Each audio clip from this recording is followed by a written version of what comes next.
आपको जीवित चर्च जाने से रोकेगा, क्योंकि शैतान को मालूम है कि वहां पर मेरी छुट्टी है, उसे मालूम है कि यहाँ पर छुट्टी है।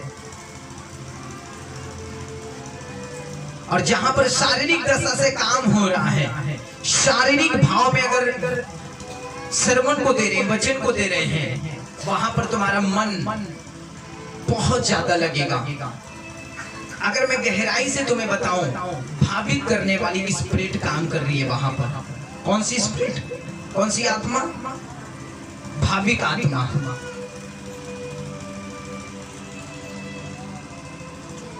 वो तुम्हें आकर्षित करेगी, तुम्हारा मन बहुत होगा वहां जाने के लिए, क्योंकि शारीरिक दशा में काम हो रहा है। इसलिए यहाँ आने के लिए तुम्हें बहुत ज्यादा ही टॉर्चर होगा। मत जा, काम डाल देगा शैतान। संडे मत जा, पास्टर के खिलाफ वर्डों को, शब्दों को डाल देगा तुम्हारे अंदर।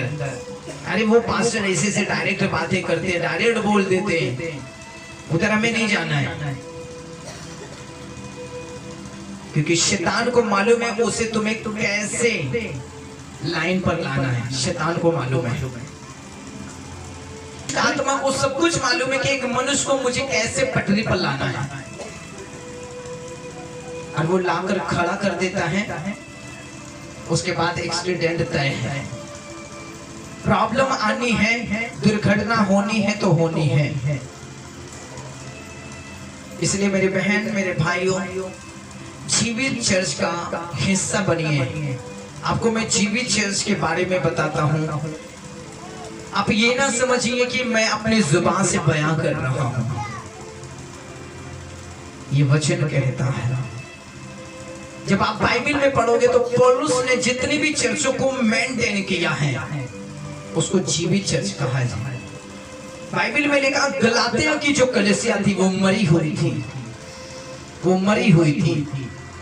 वो लोग बैप्टाइज नहीं देते थे, बपतिस्मा नहीं जानते थे,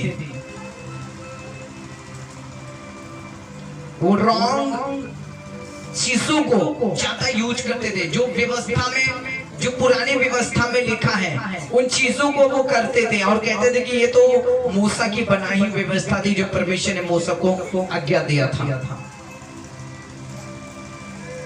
और पौलुस कहता है कि मूसा की आज्ञा, हम मानते हैं कि मूसा की आज्ञा सच है, सही है। नए नियम में, पुराने नियम में, आप नए नियम में आकर के अनुग्रह को चेक करो, अनुग्रह को देखो, क्योंकि कुछ कलाम हैं जो यीशु के आने के बाद बदले गए हैं, और कुछ वचन